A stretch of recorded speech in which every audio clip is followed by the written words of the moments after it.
Hey, what's up, guys? This is Electrified Motors. I just went on a hike at Anthony's Nose Mountain in New York. It was absolutely amazing. This is the first time that we are getting a really nice weather in New York. This weekend, we currently have 25 degrees centigrade, which is, I don't know, like high 80s, I guess, in the Fahrenheit. So, welcome back to Electrified Motors channel. And this video will focus on features of the Tesla Model X late 2016. I got one comment from a new follower, and they asked me to just do an overall video for the car. So I will show you all the features. I will show you how everything gets operated. I will cover a little bit of the charging situation. I'm at the supercharger right now in Ossining, New York. And yeah, let's dive right into it. So thanks for bearing with me and watching all my videos. So in this video, you will get a little treat. I will tell you why late 2016 Tesla Model X is the best one to buy pre-owned. So number one is late 2016 Tesla Model X. It's still eligible for free supercharging. So if you're buying it from a private owner, the free supercharging will transfer over to a new owner. If you buy that car from Tesla directly, they got rid of the free supercharging on the pre-owned Teslas. So you're losing that. So my advice, look on eBay, look on cars.com for private sellers, and get your Model X that way. Or Model S, as a matter of fact. The 2016 Model S and Model X, it was the same situation for both. So highly recommend. Another thing that you get is that you get the hardware 2.0 with late 2016. With early 2016, I think up to November, they still had a hardware 1, which is not eligible for the full self-driving computer upgrade, nor it has navigating autopilot, and basically it's eventually will be outdated autopilot computer. So before we get further with everything, I just wanted to show you the key. So this is a Tesla key. It looks like this. Of course, I have a little carbon fiber enclosure on it. I think it looks cooler with the carbon fiber enclosure. And let me show you how it works. So when you press the top roof button once, it will close everything. Like it will close your car. If your doors are open, it will close all of them. Even if they are the front passenger or the driver door, they automatically close. When you press on the sides here on your remote control, you will open the Falcon Wing doors. When you press on the rear hatch, it will open the rear hatch. When you press on the front, it will open the front or the front trunk, however you like to call it.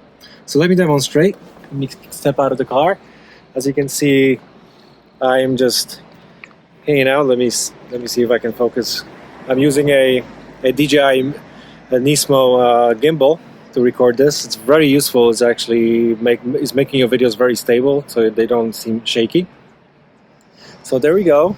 We are in Ossining in New York, supercharging. I will go back to show you how we are looking with the supercharging, with the status of the supercharging. And for now, we'll demonstrate the basic features of closing the doors. So like I said, one press of a button and the doors close. Like I promise you, there's nobody inside of the car closing the doors for me. Also same thing with the opening. You double press, that opens the car, and then unfortunately you cannot open the front doors with the remote. You can program the doors that they open while you approach the car. It's not a good idea in New York, because when I had that feature on and I was approaching the car on the busy street, the door automatically opened and the bus was the MTA bus was coming, almost took the doors off. Right after that incident, I took that feature off right away. So let me show you the Falcon Wings. Right Falcon Wing, double press. There we go. Left Falcon Wing, double press, opening. Okay, let's go over to, I'm just gonna switch the camera to the front facing camera if I can.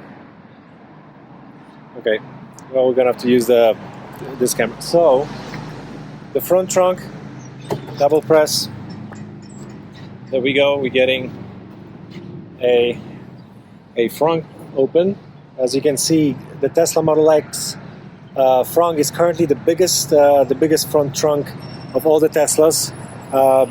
Before this one, the biggest trunk belonged to a original Tesla Model S with a rear-wheel drive prior to installation of the new filters and all. That was an enormous trunk. That's in my other car, which I will show you in the upcoming videos. Currently, just this one. You can see that's a really big sleeping bag. I have some wires and also some sunshades. But overall, some umbrella. This is a significant. Yeah, this is a significant size trunk. All right. It opens and closes manually, so there's no automatic open and close. Let me take it to the back. Double press, and we get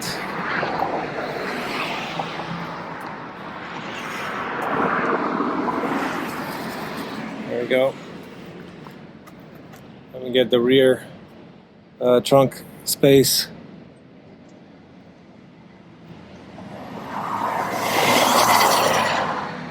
Get the rear trunk space here.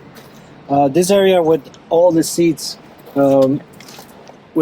folded up, as you can see, these are six seat configuration. With all the seats folded up, this space is not that significant at the first look. But then everything that I carry in the car, my running shoes, everything that I carry in the car, this is extremely deep space, because we don't have any exhaust pipes, any other components that your standard internal combustion engine would have. Therefore, we get all of this extra space. It's amazing. And when we fold, let me just demonstrate. When I fold these two seats, this space is significant. So let me also tell you about one drawback of the 6-seat configuration on the Tesla Model X. So these two seats, they're very nice. They're electronically controlled. They look extremely good. The white leather, it's very stylish, and there's a great color contrast with the black piano black interior. However, these seats do not fold down flat. They do not fold down. Therefore, if you're trying to put something larger here, or a big box or a piece of furniture, the only thing you can do is just move them electronically forward, and that's pretty much it. So you got to measure this space. It's close to like 4 feet and 20 inches or something like that. Anything bigger than that won't fit. Also keep in mind that the design of the Tesla Model X has this sloping back. Therefore, if you're thinking about putting a box down here, no luck. Like the hatch won't even close. So if you're planning on basically transporting some objects in the back of this car, either opt in for a 7-seater, the newer version, or the newer 5-seater version. Because all the older cars, even the 7-seater version with these electronically adjusted seats, they don't fall flat. So I wish there was a way that they could be easily removed, but I can imagine for safety reasons, it's not that simple for these seats to be removed on this car. Okay, let's keep going. I want to unfold these seats. If you're short and you don't get inside of this car, if you don't get inside of the trunk, they could be a little tricky to fold out. And also, if you have like stuff on the bottom of the rear trunk, and you try to unfold the seat, sometimes they get caught with these things that are inside. So don't try to like push it. Make sure that there's nothing down there that is blocking the seat. Yes, sometimes the easiest fixes are, sometimes the Sometimes the fix is very easy if you just use this thing a little bit more. So here also I wanted to show you something. I have installed a towing package, which originally did not come with the car. So I will create a little video and a little special about scheduling Tesla service and getting that thing installed on the car. It was pretty fun. I have done it in Austin, Texas, when I was traveling with this car. So that's coming up. And then we are here in the car. There is a little space between the seats. What I also do for when I go on the road trip, I put a big cooler in between these seats, so it serves like armrest, and also, of course, like a cooler, so you can get your drinks.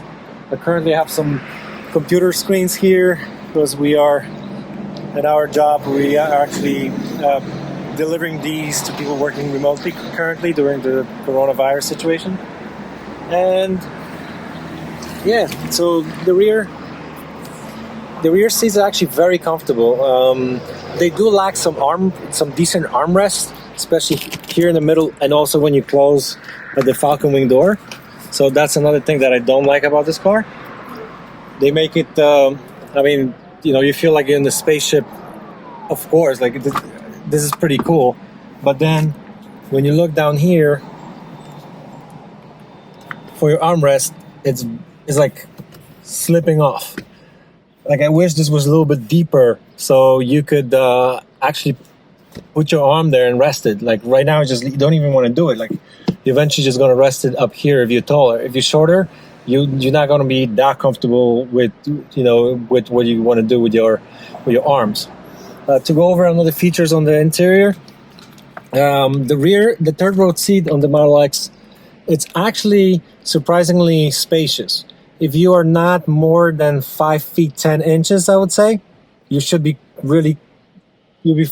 fairly comfortable there. I wouldn't drive from New York to Florida sitting back there, unless you have two little kids. I don't know, 5, 6, 8 years old. Then they'll be fine. And then also have cup holders there in the middle, which is great. Usually American cars were known for having a bunch of cup holders, especially like minivans, Grand Caravan, and all these things. Yeah, Tesla is going into like the German territory, which is like no cup holders, and if they exist, they're like extremely ridiculous to use. Like there's a cup holder tray on the bottom here. I won't even show you because it's broken. Like that's how the car came in. Like I try to press and it won't open, and every time I take the car to the service center, I forget to mention it. I'm sure it's an easy fix, but every time I pick the car up, I'm like, oh my god, I forgot to mention the cup holder because I don't really use it. I don't really care. Another very important fact about Model X and the difference between Model X and Model S is that if you look back here, you will see the vents.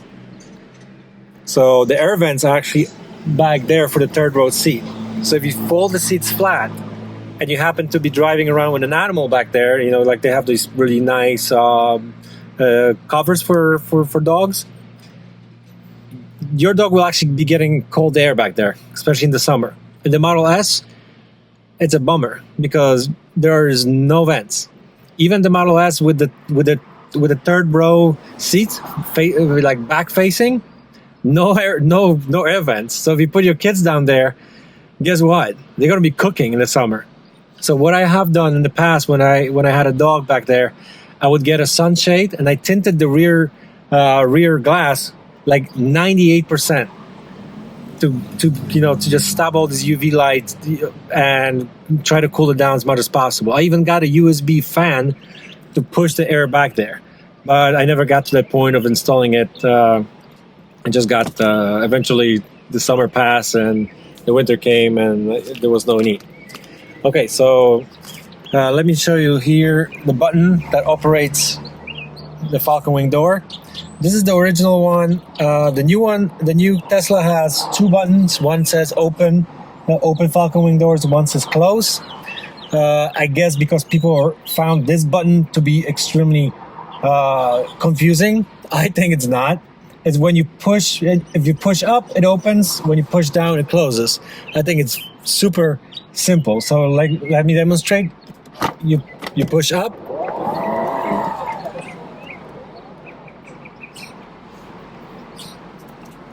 And the door opens. I mean, I think that's pretty simple. But they changed the button.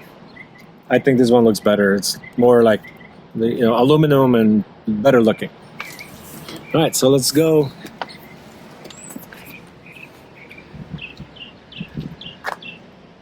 Okay, let's go to the front. Let's go to the driver's seat.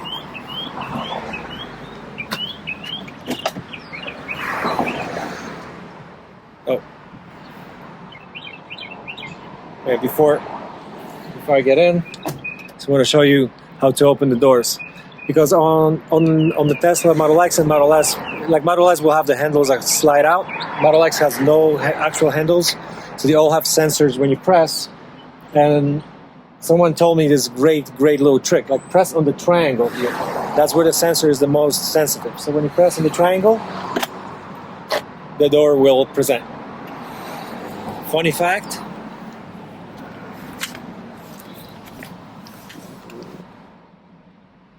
So funny fact, the self-present doors, or opening and closing the doors inside, only Tesla Model X has, and the Lexus, not Lexus, and Rolls-Royce, like Phantom or the Wraith. So that's pretty fancy. So in order to close the doors, you can operate it from the touchscreen, or you can just simply press on the parking brake. So let me press on the parking brake, and boom, and the door closes. On the other side, I'm having some issues with this gimbal, so excuse me if you're getting a little dizzy at some point. With the other door, same thing. You can operate it from the touchscreen. So the touchscreen right now, let me show you.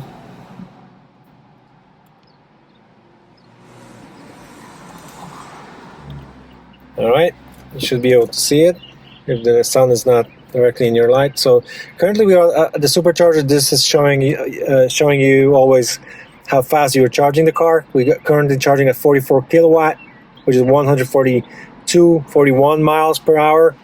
I decided to just charge all the way up because I'll be hitting the road as soon as I'm done. So you can exit the supercharging and then go to quick control. That's the quick control. And as you can see, by pressing the passenger